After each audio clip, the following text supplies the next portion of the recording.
We are doing another prospect profile today. I've got Jared Brown of Draft Pro Hockey here to talk all about defenseman Dmitri Simashev and how he could fit into the Blue Jackets rotation as quickly as a couple of seasons' time. You're Locked On Blue Jackets, your daily podcast on the Columbus Blue Jackets, part of the Locked On Podcast Network. Your team every day.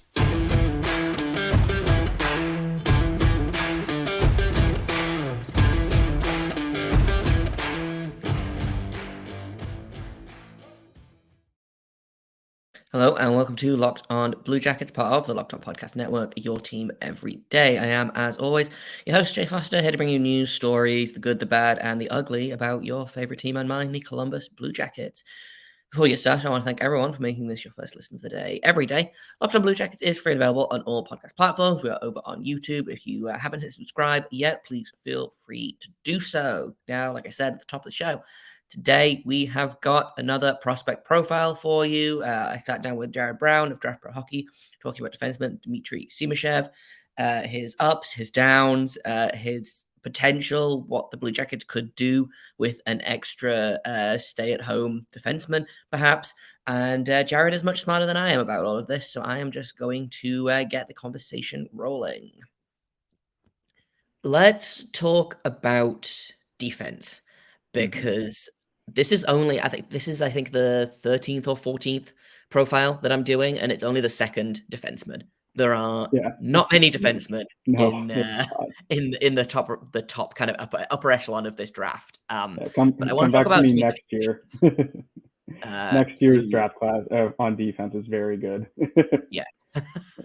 Well, the good thing is that the Blue Jackets are kind of set for defense, so I don't know that Simashev makes a lot of sense, but I wanted to talk about him anyway because I feel like I've been hearing his name more and more, and obviously Sandin Pellikka is kind of the defense prospect. I feel like the one that's going to slip into the top 10, but Simashev is a name that intrigues me. So let's talk about him a little bit. What kind of player is Dmitri Simashev? He's kind of a player that can do a little bit of everything, but he may not be elite at one category. Other than his skating, I think he's one of the best skaters in the draft. You know, the guy, he's 6'4", and he's extremely mobile, both moving laterally, forwards, backwards. You know, I got a lot of time for his skating and his ability to kind of escape the forecheck, kickstart the breakout by, you know, carrying pucks out of his zone or closing gaps and quickly rubbing players out along the boards and stealing the puck away. I mean, his skating is his biggest asset, and he is going to attract a lot of potential buyers in the NHL because of his combination of his reach and his skating and mobility. It is honestly fun to watch. Now, he's got a bit of a physical edge. He doesn't use it as consistently as I would like him to. And offensively, his numbers don't stand out right now, but he has a lot more to give. I mean, I'm surprised when you watch him play. I'm surprised he's not closer to, you know, a point a game player in the junior league in Russia, because he's very active in the offensive zone. He'll play give and goes off the line and push down towards the hash marks, and he'll look towards the slot to make a pass or a shot redirect. So he's got the offensive instincts to potentially run a power play. He's probably more of like a potential PP2 kind of guy, but I see more upside as him as a penalty killer because of his reach. You know, he can close lanes, passing or shooting lanes quicker, and he's also really fearless in blocking shots. That's something I've loved about him, and loved at seeing him do that at the KHL level, is that he's not afraid to get into the shooting lanes and block shots, and that's something that I know NHL teams and coaches value extremely, that is something that they really value. Yeah, for sure. And it feels like as well, like, so he has 10 points in 29 games with the MHL team that he's been playing on. And then he's actually got 18 games in the KHL this season, 0 points in them. But I feel like this is a thing that comes up with Russian players a lot, or young players that play in the KHL, is sure, you're like, oh, no point in 18 games. How much ice time is he Yeah. going to be getting in Hmm. the KHL? You know, Yeah. and it feels like it's not a trick question. I can't figure out the phrasing that I want, but it feels Hmm. like it's a trap that people fall into of, oh, he's not producing in the KHL in the same way that other players are. Therefore, if he can't play against men in Russia, how is he going to be able to play against men in the NHL? But it Yeah. really feels like a lot of young Russian players don't get KHL opportunities unless they are at the very, very top, you know?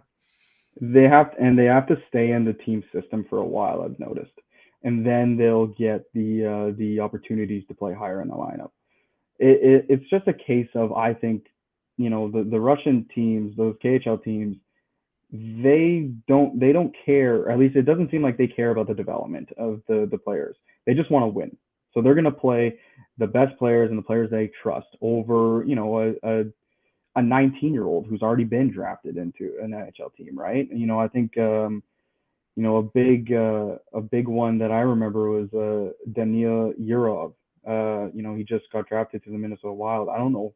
I actually haven't tracked him too much this year, and how he's been doing. But I remember last year he played, at least he registered 20 something games in the KHL. But how many times did he play where he only had like 1 minute of ice time? Like, it's just not good for their development. Now with Simashev, he is actually playing at least a third pair role, and he's getting meaningful minutes as a rookie. And that's something that's really impressed me as well. And I think it's just because of the confidence he plays with. He understands what he's good at. He's very confident with the puck, and he trusts his defensive abilities. And that has given him, the opportunities to play a bit more minutes that you would normally see at the KHL level. He's not playing top four. He's not playing even second pairing, but he has been a good third pairing defenseman at the KHL level when he's been asked to. And when you then watch him at the junior level, he's by far the best player. Or I think he's by far the best defenseman on his team. Yeah, for sure. He's again is another guy that is kind of all over the shop in terms of Mhm. where he's being ranked. So I just took a quick look, and anywhere from 10 all the way up to 72. Um, Yeah, I which I think don't is think. I think is you guys are dropping his average down again. But is Yeah. there like Uh, where do you think is a realistic? Like, is he a guy that could sneak into the first round, or is he probably going to be a low second guy? So we just concluded our spring rankings discussion. So I will give a little tease that he's getting the biggest jump out of any prospect. He is going to be a late first rounder for us now, because I think, we've gone more eyes on him. I think he was a prospect that just not, and I think it's partly the Russian factor, but not a lot of scouts I think were talking about him because you just didn't know enough about him. We didn't get to see him in international competition due to the Russia and Belarus bans, right? So not a lot of scouts knew a lot about him. But then when you actually tune in and watch his games, you're like, we need to talk more about him. I mean, the guy is, you know, like I said, one of the best skaters, and he can really command the ice, with the puck, or just be a defensive stalwart because of his, skating and his reach and his size. Like, he's got the tools to be, I think, a solid number three defenseman in the NHL. Having him as high as number 10, I wouldn't go that far because I just don't think he has the offensive skills. I don't think he's, when you look at guys who are going to go 10th overall, you're looking at those players. You want them to be putting up, 50 points a year and being the offensive catalyst on the back end. You want them to be joining the rush consistently. You want them to be extremely active off the blue line. And Simashev doesn't join the rush as consistently as I would like him to, because I think he's got, like I said, he's got the skating to rush back. There's no issues there. But I think he does like to play at times a bit of a safer game. Nothing wrong with that, but that limits his offensive upside a little bit for me. Yeah. In a minute, we're going to talk more about Simashev with Jared, but first, I've got to tell you about a new sponsor, and that is Gametime. Now, I hate buying tickets. It stresses me out. I always want to find the best price, but I also am really bad at booking ahead, so sometimes I end up buying tickets the day of, and buying tickets shouldn't be stressful. Game Time is the fast and easy way to buy tickets for all the sports, music, comedy, and theatre near you. Killer deals on last minute tickets and their best price guarantee. You can stop stressing over the tickets and start getting hyped for the fun you will have. If you want to get tickets to Blue Jackets games, you can do that. They also do Monsters games, they do concerts, they do basically anything you can imagine. They've got flash deals, last minute tickets. Easy to find. It's easy to find and buy tickets for any kind of event in your area.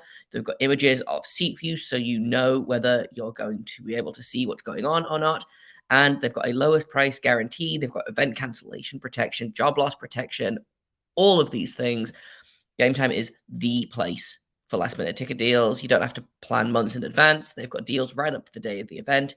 You can get flash ticket deals on football, basketball, baseball, concerts, comedy, theatre, and more. And their Game Time guarantee means you will always get the best price. If you find tickets in the same section and row for less, Game Time will credit you 110% of the difference.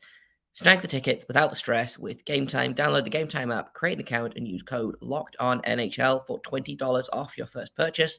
Terms apply. Again, create an account and redeem code LOCKEDONNHL for $20 off. Download Game Time today. Last minute tickets, lowest price guaranteed. I feel like the Blue Jackets have so many defensemen that are so offense first. You know, they have a lot of guys that I would consider rovers. You know, we talk Werenski, Denta Matejchuk, who got drafted last year. And I wonder if there is a place on the blue line for a guy like Simashev, who maybe isn't going to put up, you know, I think Werenski had 20 goals a couple of seasons ago. He's probably not going to put up 20 goals. But is there room for a guy that maybe is going to put up 5 to 10 goals and, you know, get some power play 2 time and maybe help to solidify the penalty kill? Because the Blue Jackets have been just atrocious defensively the past couple of seasons. And I do wonder if it is partially that they are more offense-minded than defense-minded. I think getting David Jiricek regular NHL reps will probably help that. But I wonder if a guy like Simashev could carve out a niche in the Blue Jackets defense core, which is almost entirely offense-first guys. Well, I definitely can see him carving out a role for sure with the Blue Jackets, because one reason is I think he could be a nice safety blanket defense pairing for a guy like Werenski, Matejchuk, or even Jiricek, because Jiricek, you know, we know he loves to, you know, try and create offense, and he's a very, very energetic and active defenseman. And I can just see Simashev kind of molding his game towards maybe being more of a defensive pairing, someone who is, you know, kind of letting his partner do the offensive heavy lifting and he takes care of his own zone. Because I think, you know, the way Simashev plays is he's a very smart player, and he knows how to kind of cater towards his line mates. And I don't see him really being a huge difference maker on the puck at the NHL level or at the pro level in general. So I think he could be better molded towards a safety blanket role. Like, I think a good comparison to him could be TJ Brody, where you know, Brody, he was a 40-point guy at one point in the league, but for the most part, what Brody is a safety blanket pairing, a defense partner, I mean, and a guy who is a really good skater, closes gaps, and is defensively reliable, but can also make a really good first pass to break the puck out of the zone. So there's a lot of good with Brody. There's not a lot of elite there, and that's the exact same kind of view I have on Simashev. There's a lot of good in his game, a lot of tools, intangibles, qualities that project at the NHL level. But what is he elite in? I'm not sure, other than the skating. I feel like there is a lot of, and like this, again, this might be recency bias, that might just be because I'm looking for it, but I feel like there's a lot of emphasis on players that are elite at one thing, and then they can kind of make up for everything else with that. I feel like there's way less emphasis on a guy like Simashev, who is pretty good at pretty much everything. And, like you say, is he going to be an elite talent? No, but some players are going to be supporting characters Yeah. in the way that I feel like Vladislav Gavrikov was a really good supporting character for the Blue Jackets for the last Hmm. couple of seasons. He's not going to be that first pairing guy. And he had a bad season this year because he was being forced to be that top guy. But Yeah. if you give Simashev space to be, like you say, a third guy, middle pairing can maybe get bumped up to the first if there's an injury or something, Hmm. because God knows the Blue Jackets are going to have injuries because they Yeah. always do. He could be a really interesting pick that the Blue Jacket, like you say, he's gone from, I think, what was it, 72nd overall, I think the early prospects had, all the way up to the late Yeah. first round. So Yeah. We had him yeah, around there. he could be So a guy that they pick up with their second pick. Maybe mhm. even if he sneaks into the second round, pick him up there. He could be a really interesting choice for the Blue Jackets specifically, I feel like. Yeah, and correct me if I'm wrong, but Zachary Werenski's a right-handed shot, right? And I Yes. believe he's a right-handed shot, and he when he's healthy, he plays a lot of minutes. Like he logs a Mhm. lot of minutes Too for the many. Blue Jackets. Yeah. So now, if the plan is to still play him, let's drop the minutes down to more 23, 24 minutes a night. You could Oh, have a excuse me. guy. Werenski is a left-handed He's a defenseman. left-handed. Yeah. Okay, so that could change things because Simashev is a left shot defenseman as well. So you may not be able to pair them together. I do think Simashev can play his right side, mainly because I think we've seen it. We've seen it a little bit at the junior level. He has shown that flexibility in being able to play the right side as a left shot defenseman, and he hasn't looked uncomfortable with it because again, I just like his confidence with the puck. He handles it really smoothly. He just doesn't handcuff himself, and he's always facing the play. He's always got his head up and looking at where the puck needs to go.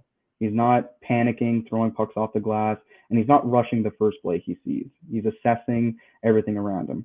So I could see him being a right shot defenseman, but you know, I will kind of change what I was getting to because I thought Werenski was a right shot. But the point I was making was that you have a guy like Werenski who plays maybe 24 minutes a night. If that would be the plan, he's your number one guy. He's your number one offensive defenseman, power play one. You could play him with a guy like Simashev, who is more of that. You know what, Werenski, you can do the offense. Like I will take care of I'll take care of our own zone. I will get you the puck on breakouts, or I'll move the puck to you, then you make the breakout pass. Like kind of like that kind of partner, I think would be good for Werenski because that lets him just utilize his offensive tools, and Simashev can just utilize his defensive tools, which I view Simashev's defensive tools higher than his offensive tools. In a minute, we are going to finish off our conversation with Jared about Simashev. First, I've got to tell you about Built Bar because do you know what I had for breakfast this morning? It was Built Bar. I had a long road trip at the weekend and I took a bunch of Built Bars with me. They are the best protein bar out there. They are covered in 100% real chocolate. And I had a bunch of people on this road trip ask, oh, they look really good. Where did you get them? Well, you can get them at built.com. You can also get them at local Walmart or Sam's Club if you are in the United States. But if, like me, you are not, built.com is the place to go. Only 130 calories per bar, 4 grams of sugar, 17 grams of protein. They come in all kinds of incredible flavors: churro, peanut butter brownie, cookies and cream, coconut. Like, there's just so many great options. My personal favorite is the lemon cheesecake. That's what I had for breakfast this morning. So, don't don't delay. Go to built.com today or Walmart or Sam's Club. Get your box of built bars and thank me later. Yeah, I wonder if I just I just googled it to double check. Adam Boquist is a right shot defenseman who Yeah, is yeah, extremely all offense all the time, and I high wonder risk, if high that reward. could be a yes, extremely.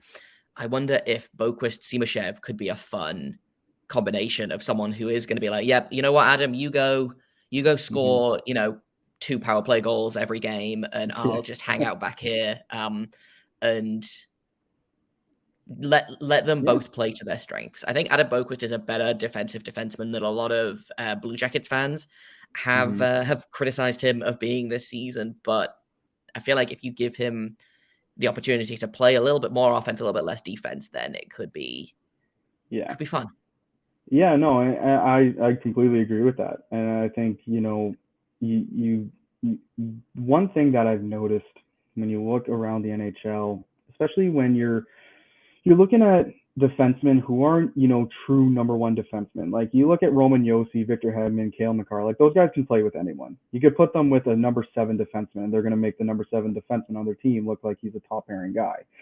But I would say the biggest thing when I notice, kind of like those defensemen that are a tier below the true number one defenseman, is they shine better when they play with someone that can allow that defenseman to utilize their strengths. I live in the Toronto area, so I follow the Leafs. Big example for me was Morgan Rielly. Morgan Rielly's game was way better when he played with Ron Hainsey and when he played with TJ Brody. Because why? He's got a safety blanket defense partner. And Morgan Rielly can just go willy-nilly and play like a fourth forward like he normally does. And, you can just have, TJ Brody or before it was Ron Hainsey, just kind of solidify that pairing. And you get a well-rounded defense pairing that way. So, Simashev, he's the defensive unit, and then Adam Boqvist could be the offensive unit of that pairing. And then you have a well-rounded pairing. Not to mention, Adam Boqvist isn't the biggest defenseman, but you pair him with a guy who's 6'4", and by the time he makes the NHL will probably be around 200 pounds. Adam Boqvist probably just will be a little bit, he'll play a little bit bigger. And that's a big thing. And NHL players do say that. It's like when you're with guys who are bigger or play stronger, it feels like you're a couple inches taller.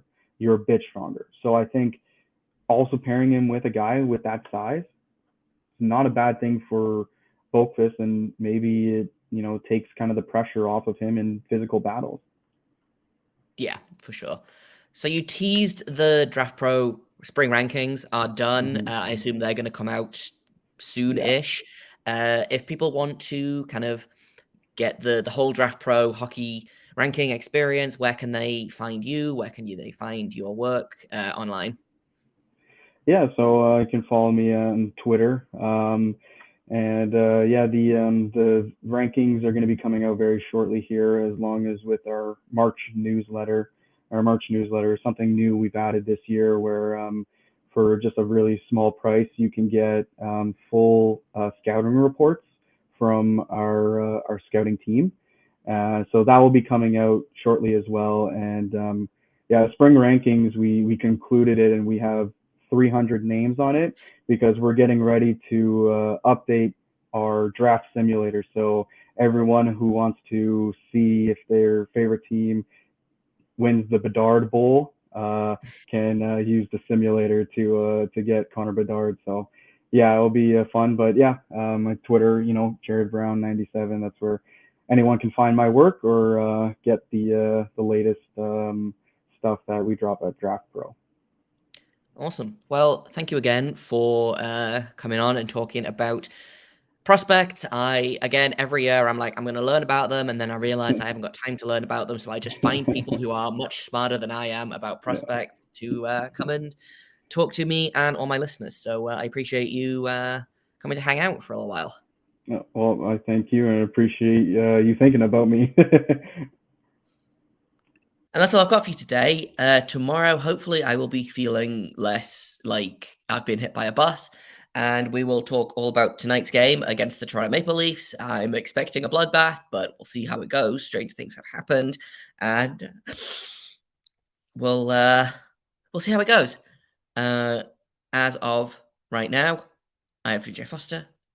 You can find me on Twitter at _Jacob Foster, JAKOBFORSTER. You can find the podcast at LO_Blue Jackets. If you have comments, questions, criticisms, you can email me at lockedonbluejackets@gmail.com. Thank you for making this your first listen of the day every day. Locked On Blue Jackets is free and available on all podcast platforms. We are over on YouTube. We are your team every single day. So until tomorrow, make sure you stay locked on.